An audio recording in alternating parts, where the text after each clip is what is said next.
Vinny, thank you so much for being here with me again, because we have had you on, what, multiple times now? Is this third time, second time? I don't even know. I think it's the second time, but I might be wrong. But thank you for having me back, Yes. Sam.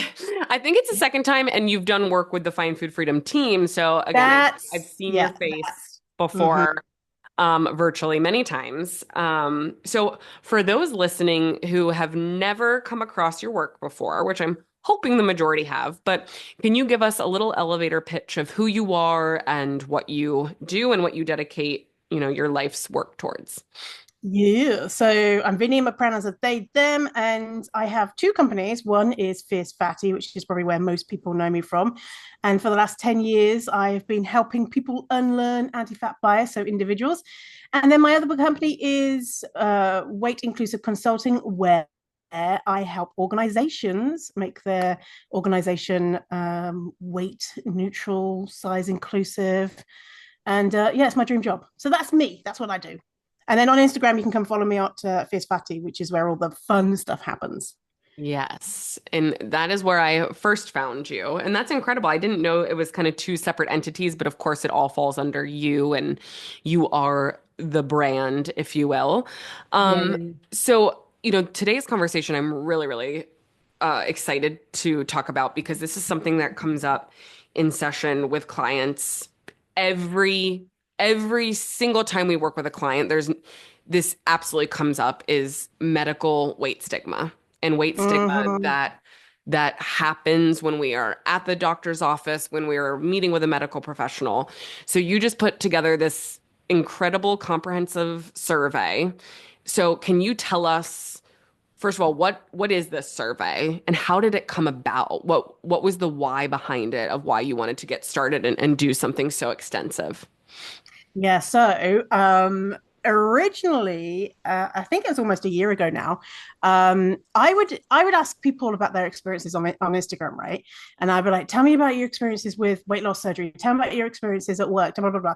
And people had stories to tell. Oh my goodness. And so I knew that I had to collect these stories for to share with others. And so a year ago, I did the Fat at Work survey and report where 336 people shared their experiences in the workplace. And spoiler alert, it's horrific.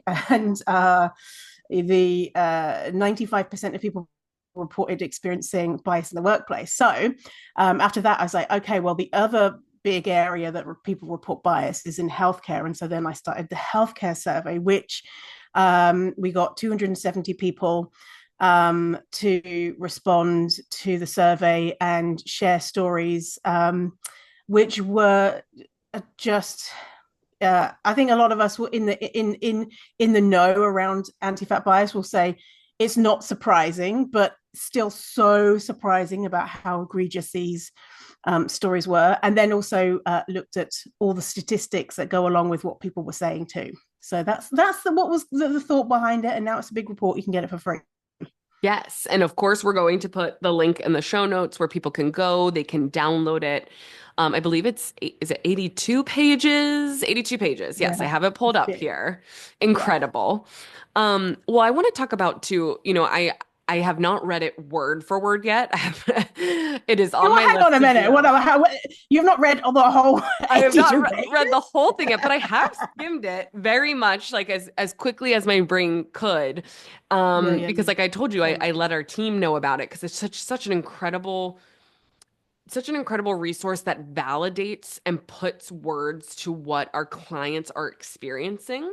Because I think that's Mm-hmm. something that's so valuable in the weight inclusive space, being a weight inclusive dietitian, is we can sit with our clients and we can say, I hear you. This sucks, right? Like we can validate them, but for them to know, like, of course, we can say, like, you're not the only one experiencing this, but to see the Mm-hmm. data and to see those numbers, I think is so helpful. And so one thing Yes. that really stuck out to me was on, let me see what page. It was on page 59 or like 60, that area where you said, the question was, what were the consequences of anti-fat bias in healthcare for you? And the largest two the largest percentage, 80.5% said I avoid or delay engaging in healthcare, or 86% said I am anxious to engage with healthcare providers. Those are things we hear all the time from our clients. But I would love to hear from you when like doing this survey and speaking to people, the repercussions that has, right? So were there, and I know there's stories in this survey, but when I kind of ask you that, what comes up for you, or like when you were talking to people, the experiences that those two statements, like how that affected them? Yeah. Well, two ways to answer that, and you can tell me which. Choose your own adventure. One way, which is healthcare avoidance being the beginning of the weight-centric healthcare cycle, and so we can talk about that, and then also the actual stories of avoidance. So, what's your choose your adventure? Would you like to hear? Let's start with the cycle because this is something that, again, is so common when people come to us and start with us. It's so common for us to hear, like, I haven't been to a physician in 5+ years, right? Yeah. Or so I would Yeah, love yeah. to talk about that cycle.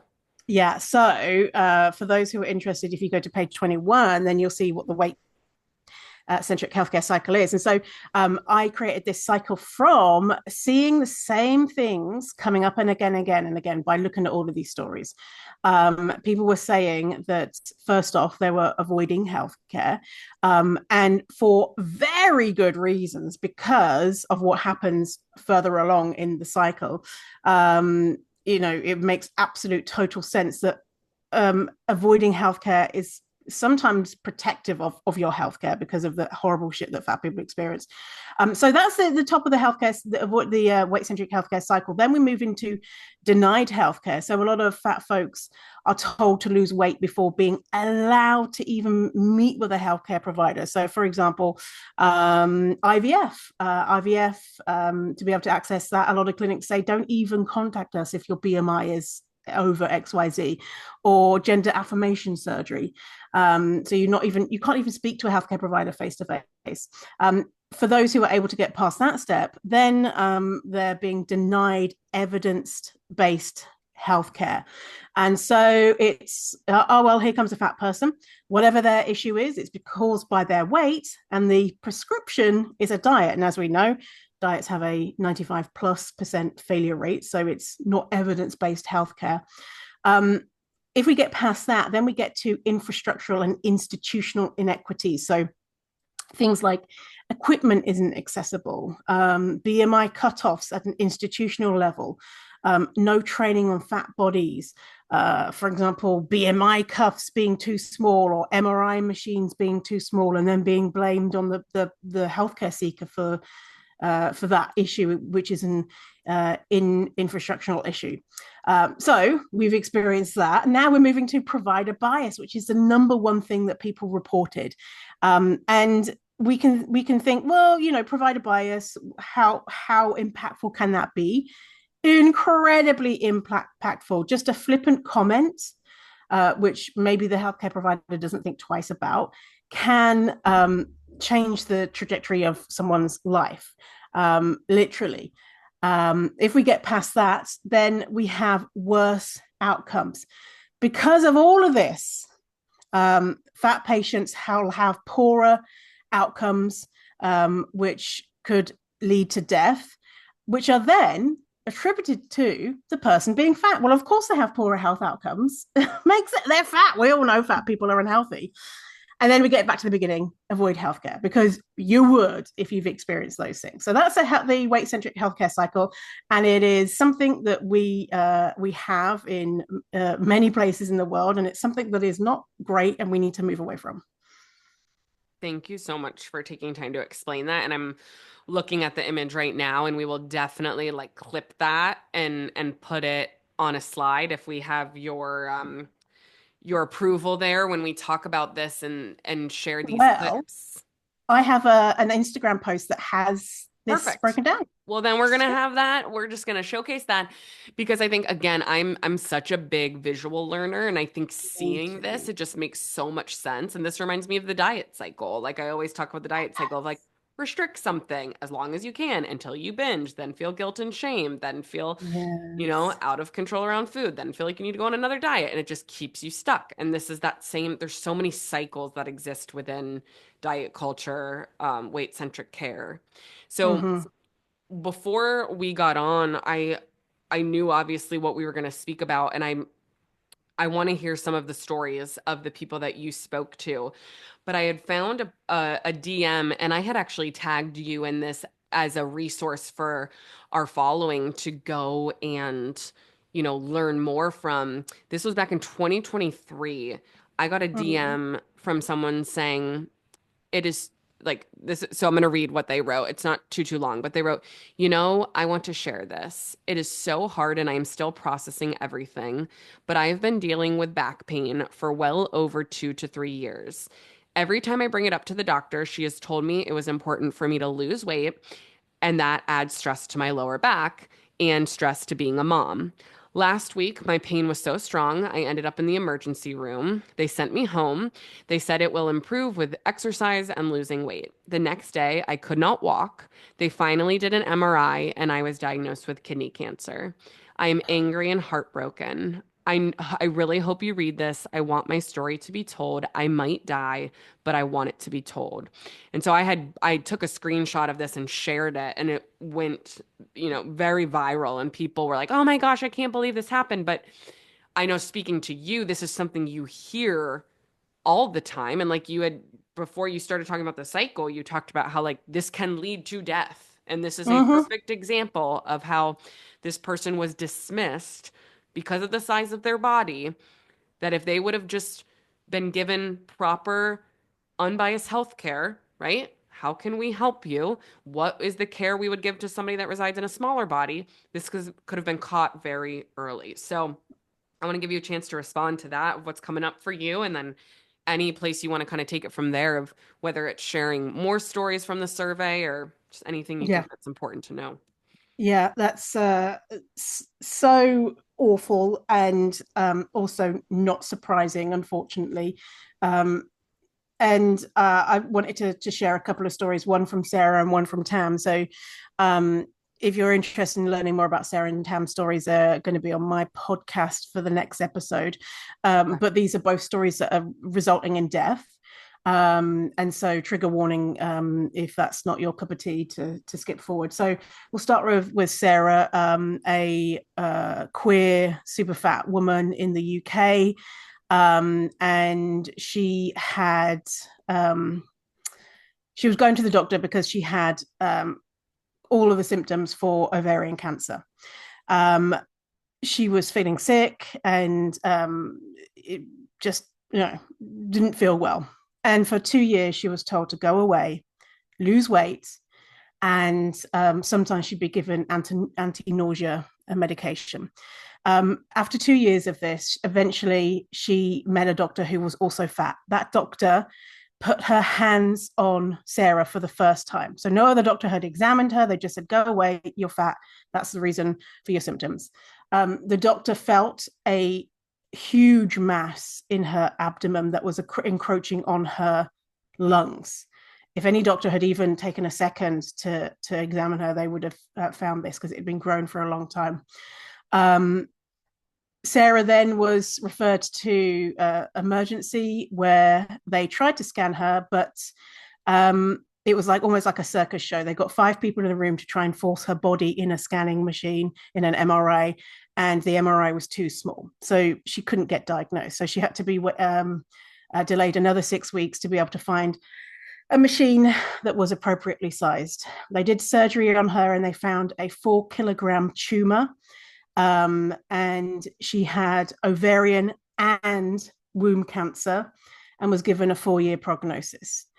If she had gone to the doctor 2 years ago that she did previous, um, and had a smaller body, likely they would have just run a blood test, something, anything, instead of go away and lose weight. Maybe Sarah outcome could have been different.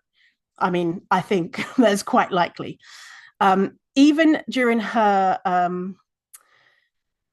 her time then after being diagnosed, she had one healthcare provider not call her by her name, but call her by the big one. So refer to her as the big one. She's had chemo and she's had the surgery to remove as much cancer as possible, and so now she's not in remission or anything. She still has a 4-year prognosis, but she recently went back to her cancer doctor because they said look out for these signs to show that it's progressing. So she had all these signs to say it's progressing. She went back to the cancer doctor. They did blood tests. She sat down. The first thing the doctor said when she sat down was, "I can refer you to weight loss surgery." This woman is dying from cancer, and the doctor is just interested in making her thinner when she's had all these symptoms that could be showing that her cancer is progressing. The cancer is fine, but Sarah told the doctor off for doing that. And everything that's gone on with Sarah is just unbelievable. That's Sarah's story. So Tam is a fat person, also in the UK. Her husband, James, he went to the doctor with 5 of the 6 symptoms of a blood clot. Her husband was fat too, tall as well. So the doctor saw 2 fat people, made an assumption, and said, "Oh well, it's just your asthma." And didn't say that this could be something that's quite serious. They went home. 5 days later, James suddenly died. He had a blood clot, and Tam being a bigger person too, said she knew the way that the doctor wouldn't make eye contact, didn't respond to their questions, was dismissive. She says, "I know if we had went in there with smaller bodies, that the outcome may have been different. Like maybe he still died, but maybe we would have, been treated with a little bit more dignity." Yeah. So they're 2 stories of the absolute worst outcomes. But most people's stories are going to be more of the day-to-day indignities, which can still have an absolutely devastating effect to their health. Whether if it's not death, then it can be disability, for life being ignored, and also a whole host of other outcomes. So yeah, so there's a couple of stories for you. Yeah. Thank you so much for sharing all of those. And it's hard to listen to, right? It's very hard to hear, but it's very important to hear for people to hear that this is happening. And so I think from here, I want to talk about, what do we do? Because at the end of the day, we know that not going to the doctor or any medical professional is not the answer, right? Because we can see in the cycle, like the detrimental effects and poor outcomes this can lead to. But you and I also know that there's not a ton of weight inclusive medical professionals out there. Now, there are some incredible ones, and I'm sure you know some that you feel safe kind of referring patients to or clients to, and some that have incredible social media accounts that really advocate for this stuff as well within the medical system. But I would love to hear from you how maybe it's how you help work with people to help them advocate for themselves. It's fucked up that we have to teach people how to advocate for themselves to the doctors when if the doctors could just do their job correctly, this would all be different. But so I want to give our listeners hope, and I want to give our listeners really just some TLC of like, okay, if they reside in a larger body, if they are listening to this episode, if they are like, you know what, I've been avoiding my physician for a really long time, where do we go from here? How can we help Mm-hmm. them? Yeah. And yeah, absolutely. And one thing I just wanted to mention was that the kind of big result from this survey was that 99.25% of people reported experiencing bias in healthcare. And so healthcare providers, we've got to recognize that almost every single fat person in front of you, or people, a person with a bigger body in front of you, has experienced bias because of healthcare.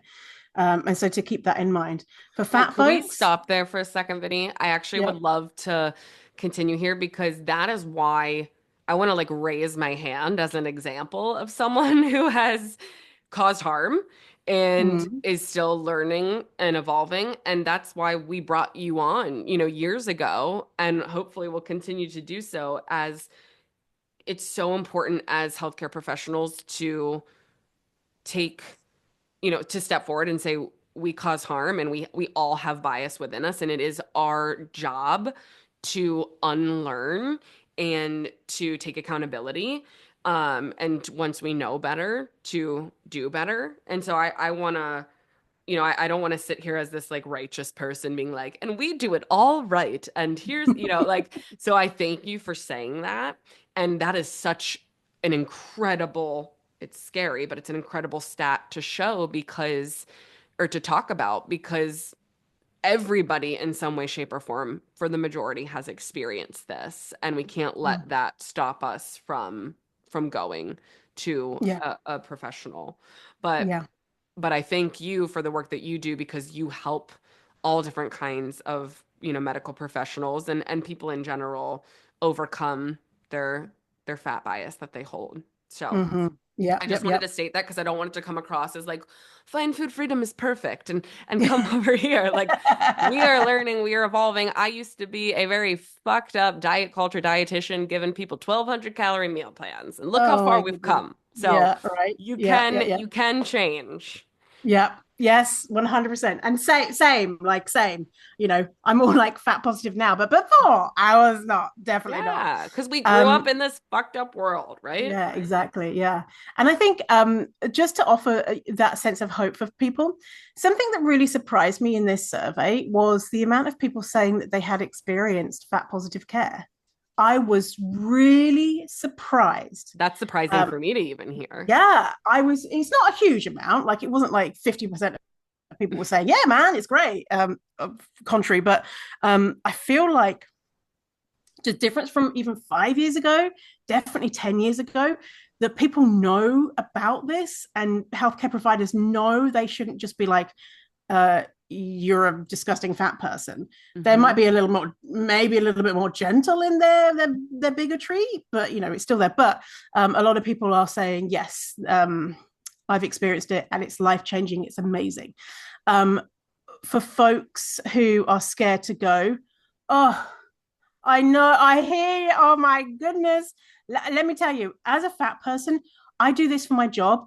Even I get anxious going to the doctor and advocating for myself because there's a power imbalance. And you're going against, it feels like this huge weight of medical quote evidence that fatness is terrible, and you're on your lonesome. So if you can get someone to go with you to support you, that's fantastic. But I know that's not an option for people. If you can do a virtual appointment, that has been a lifesaver for so many people, is doing just phone because of COVID. Honestly, if I can avoid seeing a doctor face to face, amazing.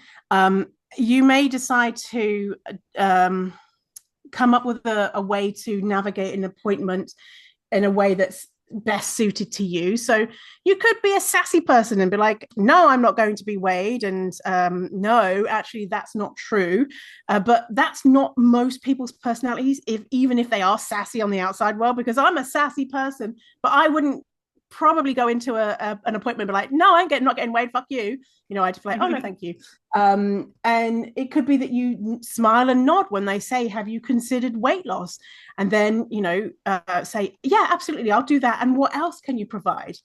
Reagan Chastain says a lot, what would you give a thin person who had the same condition in this? I'll have thank you. So coming up with a plan of how you're going to respond if you experience anti-fat bias, in a way that's true to yourself. So it could be that you kind of go along with it and then just get out of there and try and advocate for yourself by getting any other type of care. Or it could be that you decide that you're going to go in there with all the stats and figures and do it that way. But if you are able to just get in there and just try and get care, is fantastic. And keep trying, because you are worthy of evidence-based healthcare. It is not your fault, your body's fault. You've not done anything wrong. It is these healthcare providers that are not listening to you that are in the wrong. And reaching out to people like Sam for support, for encouragement, so that, you know, we can be like, that's not right. That's not okay. Because a lot of times we can believe like, but maybe I should lose weight because I broke my finger, you know, or whatever. Yeah, because It's I have very a hard to cough. let go. Maybe I should Yeah, lose because weight, right? yeah, Because I have the maybe I flu. should. The shit we hear in session, and it's so true. Like we have so many clients that make so much progress with their relationship with food and body, and then they'll have like some type of medical appointment, and that'll derail so much. Oh, But we're so grateful that like they have us and our team, so we can work through that with them. And I just did a podcast episode on this with one of our previous clients like last week, where they were like, I asked them what was like the best part of working with our team, and they were like, just to have my provider as a sounding board of like any yes. trigger or anything that came up, to have that support and have someone truly not judge me or shame me or guilt me for anything and just Oh, listen to me. I mean, that is, yes. it's invaluable. Oh, Um, honestly, yeah, yeah. And some people might not be able to afford to join like formal programs or whatever. But there are places out there that are, you know, Facebook groups that are fat positive, or different communities that will say, yeah, no, that's fucked up. No, this is what you should do. totally. So yeah, there's lots of resources out there. Totally. And something I don't know since the last time we chatted. So we do take health insurance now. And yes, Ooh, we're licensed in 22 states and we have 14 providers. So we've been able to reach so many more people. And then for oh, anyone who doesn't have coverage with our team, we gift them a free month of support with 3 live calls, because I can't wow, stand money standing in the way. yes. So if you're listening to this and you're like, I don't have health insurance, or I'm not in the US, or like, we will put those links below, and like you will have access to a certified intuitive eating counselor and a weight inclusive dietitian at Oh, least for a month, if at oh. least for that. So I think that that is just so fucking healing, because having an experience with a healthcare provider where they're not like, you know, shaming you is revolutionary. it really is. It really Yeah. is. And I think like I totally understand like people do this for a living and like you have to make money to be able to live. But at the same time, for so long I was saying like I want to help as many people as possible, but we were private pay, and it's like you cannot help as many people. Yeah. And Yeah. so I always go to in-network providers. So why am I not in network for many? So Yeah. it's been an incredible shift to be able to help more people. So I Oh, I thank you so much for being here. And so obviously we are going to put I'm going to put your podcast link in the show notes. We'll put your Instagram link. We will put the link to download the survey that we talked about today. But I want to, give you the floor one last time. Is there anything that we're missing? Is there anything you want to leave people with? Is there anything that's coming up for you right now? just it's getting better. Things are getting better in this world. And like I said, I've been doing this for 10 years, and the knowledge change, or the societal change around ideological anti-fat bias. The ideological anti-fat bias is the idea that we all know that fat people are XYZ. um, there really has been a big shift. And so things are going to be getting better. And hopefully, when we're old and we're 80 and we're, rocking out, talking to young people, we can be like, when I was young, they used to tell people to lose weight for this. And then the young people will be like, what? That's so weird. And we'll be like, yeah, it was fucked up. Yeah, so I really believe that that is what the future is. And so hang on tight. And also, Really so many young healthcare providers or younger, people who are coming up in the world are really dedicated to making healthcare way better, way more radical, inclusive. So yeah, if we're white knuckling it right now, just keep white knuckling it. We'll see the future will be better.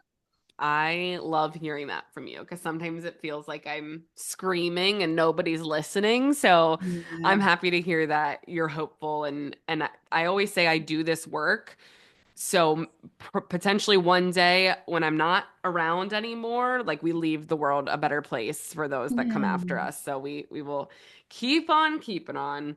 And so like I said, I will put all of the links in the show notes below. But Vinny, where is the best place people can find you? If they're like, okay, I gotta go find Vinny, I gotta go find them right now. Where should they go? Go onto my Instagram, fears.fatty, where you get find some funny reels. Yes. I I know have had you've a been getting funny. You've been getting funny Oh, on there. listen. I've always been funny, but I was like, I need to keep it professional. But now I'm like, fuck it, no. I'm gonna be. I had one reel get 1 million views. That's awesome. You 500 deserve on to be seen by the millions. I'm gonna I go look write it up right now. it one 500 on TikTok and 500 on Instagram. I love it. I don't even know. I just chucked it on TikTok and then I went back to TikTok like a week later and I was like, what the fuck? There's Isn't like that hundreds of crazy? comments. That's what Yeah. happens where you might like check it a little later and it's like, oh, it has like a thousand views. And then like the next thing you know, you open the app and you're like, what is going on? I What was is like, happening? that's never happened to me on TikTok. So I was always like, TikTok's rubbish, whatever. People say Yeah. it's easy to get views. No, but now I've experienced it. So yeah, anyway. Keeps you coming back for more. Well, I love that. Definitely give Yeah. Vinny a follow at Fierce.Fatty. Incredible content. And just thank you for all that you do, Vinny. Thank you for having me, Sam. You were the best.